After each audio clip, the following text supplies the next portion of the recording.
artiste. This is a chodak. So bad. Where should I show it? I think it's No, upside. not. It's upside down.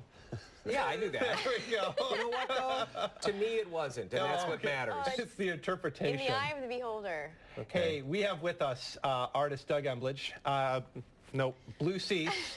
On this year's RoCo 6x6 event, where local celebs are asked to make 6x6-inch pieces of artwork.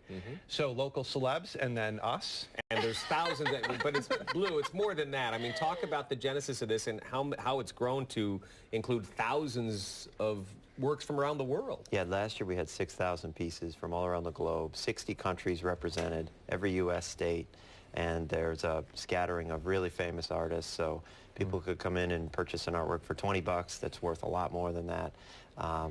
And of course, it's an opportunity for anyone to exhibit in a real art exhibition. And thank you all for participating.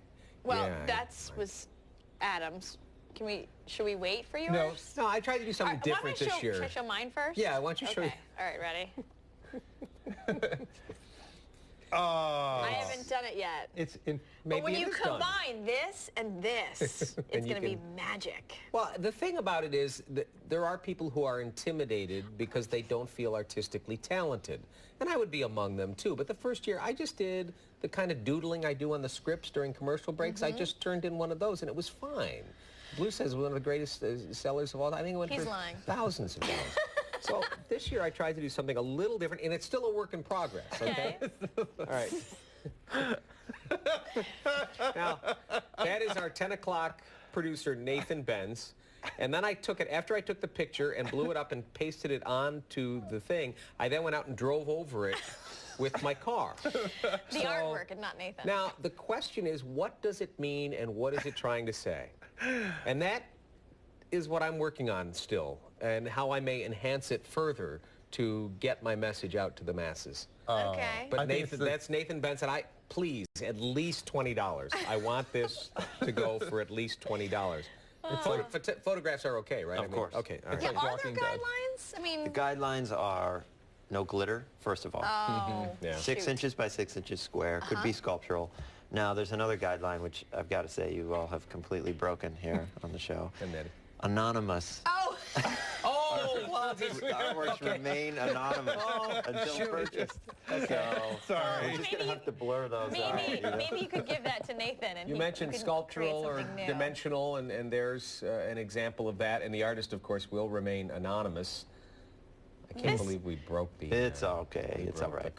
This goes all to support? It all supports the Art Center. So this is our big fundraiser of the year. So rather than having a gala or some other type of event, this is what we do. And it's very, close to the sidewalk. People could walk in for $100 and start a little art collection. And we think that's part of the reason it's been so successful. If you haven't been there, the Art Center is right across from the box office for the Eastman Theater or the RPO, right across from there on East Avenue.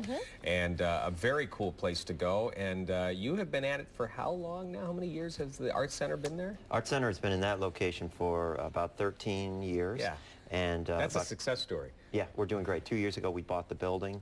We ran a little capital campaign. We just clinched that capital campaign. So we're doing phenomenally well. And this is a great example, I think, of how we do a range of different programs. Our current exhibition right now that's installed is called Ride It. Art and Bicycles in Rochester. So it's very different. It's about the history of bicycling in Rochester, and there are some fine artworks and documentary projects. And an exhibition like that is not commercially viable at all. There's very little that's saleable. It's more about the ideas, and it's more about contributing to the community. And then 6x6 is a complete change-up. Right. But 6x6 raises funds to help support the other shows. Okay, so cool. People can get involved still, right? The artwork is due by April 8th, postmarked by April 18th, due by April 19th. Correct, yeah. And that weekend, that final weekend, the 18th and 19th, we expect to have about 2,000 artworks just walk in through the door. It's really fun. It's phenomenal. And then there's an online preview May 22nd and the gallery preview June 1st through 5th. And then the auction is when? The auction is on June 6th this year. Okay. So, and it's not really an auction. People come in, they enter a raffle, and it's a flat fee. It's 20 bucks a piece.